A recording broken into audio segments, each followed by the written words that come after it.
everybody, how you all doing? I hope you're doing well. My name's Matthew and I post videos every Monday and Friday. So if you love the tingles,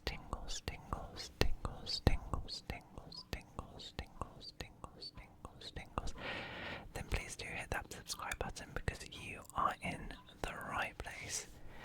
Now, before we get into today's video, if any of you guys have any true crime or paranormal cases you'd like me to cover, please don't hesitate to leave them in the comments below because I love doing your suggestions. And yeah, it'd be good to see what cases you can think of and what you would like to hear. So,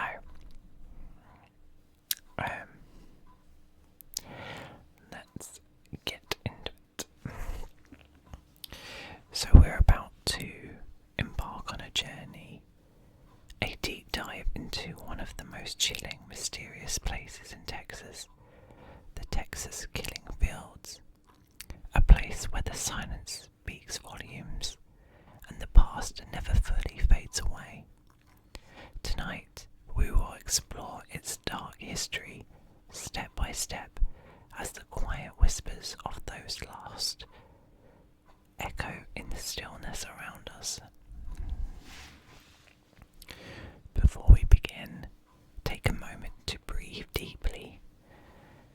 Feel your body relax, feel the tension ease, and let the sound of my voice guide you. We are going on a journey into a place shrouded in mystery, but you are safe here, relaxed in the comfort of this space.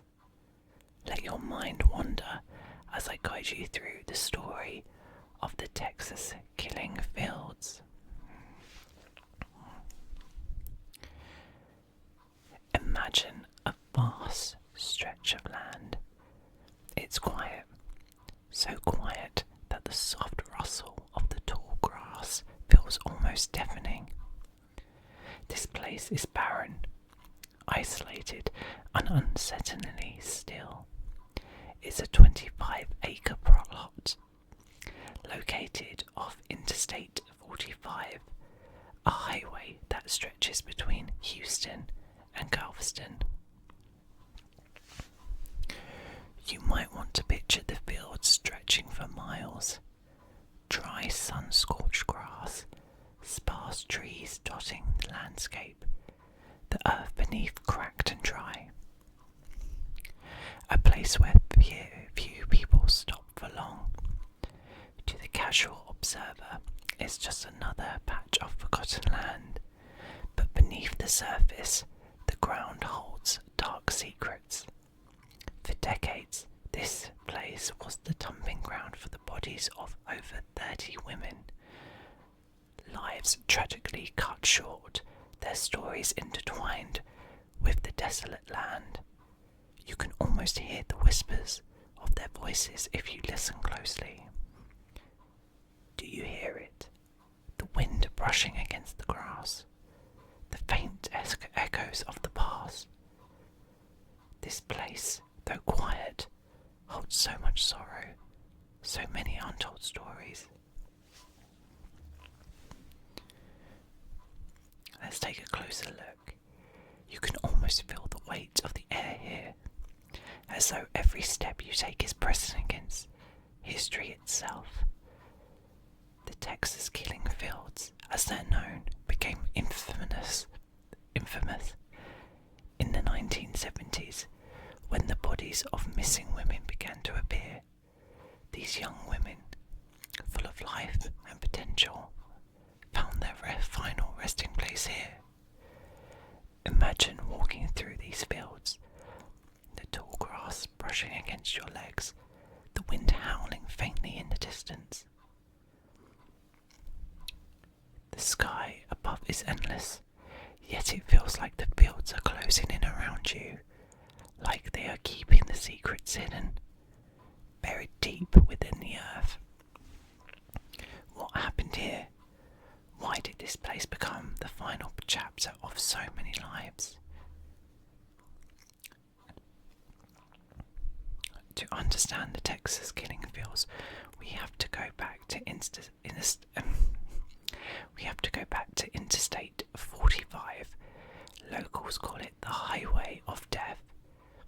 This stretch of road running between two major cities became the hunting ground for predators. Many of the women who vanished were last seen walking near the interstate, possibly hitchhiking or simply passing through on foot. They disappeared without a trace, and weeks, months, or even years later, their bodies were found here in isolated fields. Imagine standing on the side of that highway, cars rushing by completely unaware of the dark secrets just a few miles of the road.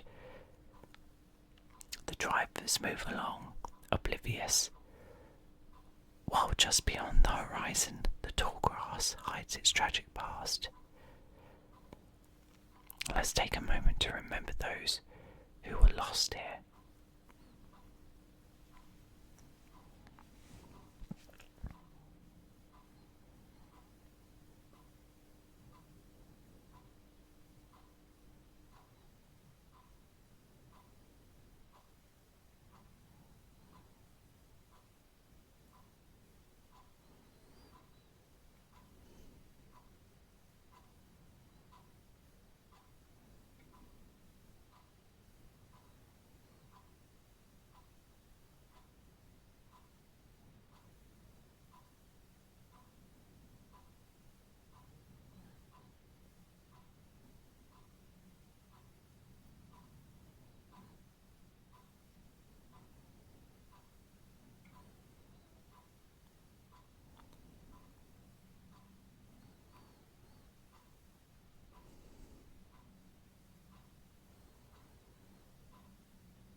So many young women, with their own lives, dreams, and loved ones, found their final moments in these fields. Close your eyes and picture them, their faces, their stories. These weren't just names in a report, these were real people, daughters, sisters, and friends. One of the earliest victims was Colette Wilson, a 13-year-old girl who was last seen in 1971. Colette, who was dropped off at a bus stop by her band teacher, she never made it home. Her body was found months later, discarded like so many others. In 1984, 16-year-old Laura Miller vanished after walking to a nearby payphone. Her father searched relentlessly, refusing to let her case grow cold. 2 years later, her body was found in the fields. Laura became a symbol of the tragedy, a story representing the countless lives affected by the unsolved cases. Each woman had a life, a future stolen. Imagine their voices whispering through the wind, longing for justice, for closure. For years, authorities have worked tirelessly to piece together the puzzle of the Texas killing fields. Were these crimes the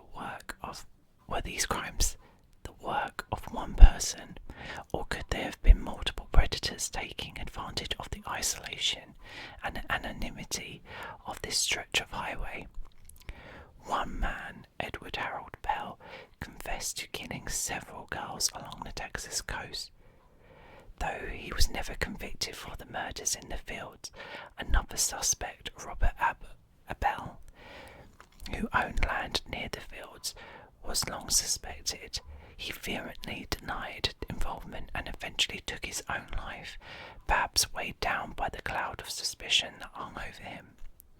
And yet, the truth remains elusive. Could it have been the work of multiple killers, opportunists who knew these fields, so isolated would make the perfect place to hide their crimes? Theories abound, but the answers seem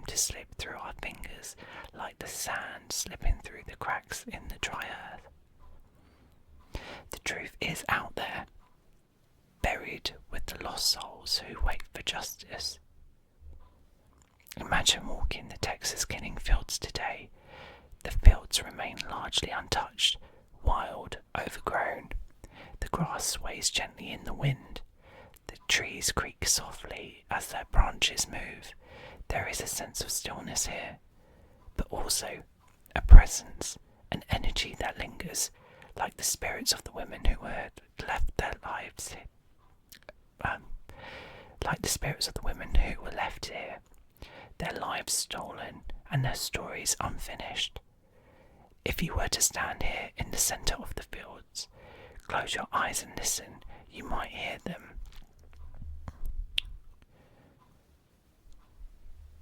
Do you feel the chill in the air?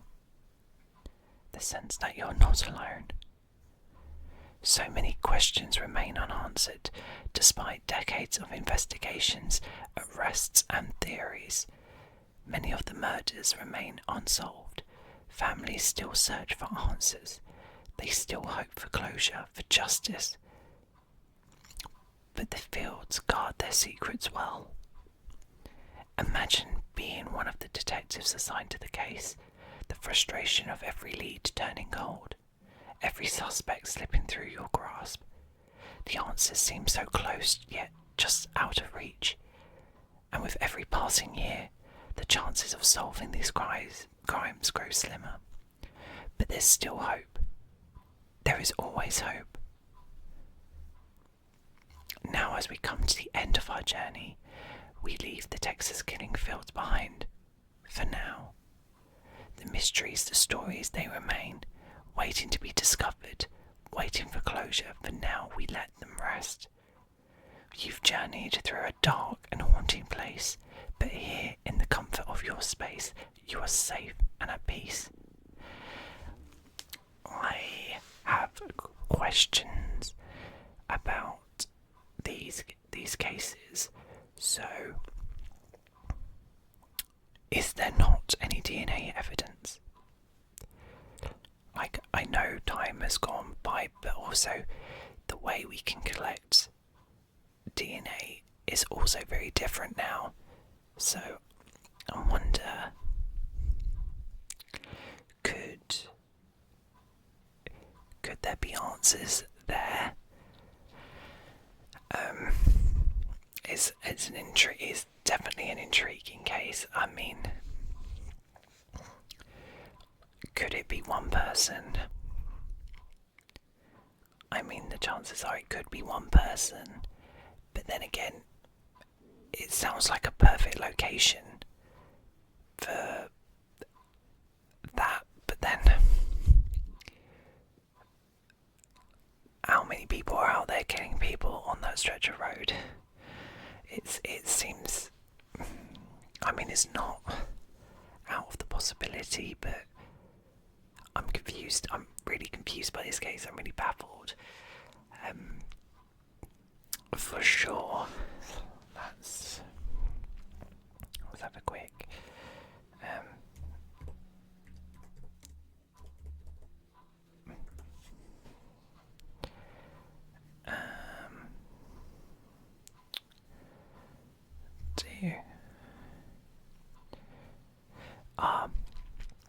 So, despite the efforts of League City, Texas police, alongside the assistance of the FBI, very few of these murders have been solved, but some of them have. The area has been described as a perfect place for killing somebody and getting away with it. Okay. Over 30 bodies have been found across 4 decades. The last time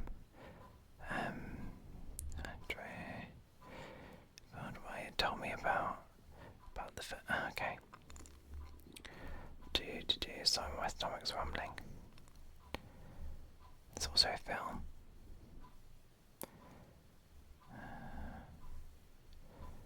Film about this.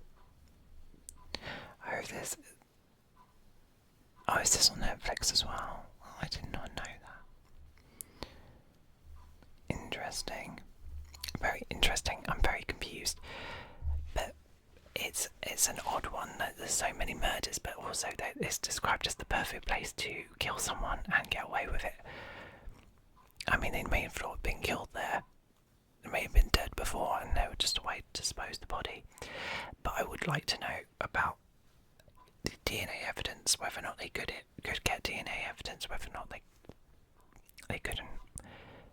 I'm sure there must have been answers, but I don't know. Don't know. But we are now trying to sleep, so take a deep breath if you're still awake. Let the tension fade away. Let the mysteries of the past fade into the background as you drift into a peaceful sleep. The fields may remain shrouded in mystery, but here you are calm. Relax. Good night, and may your dreams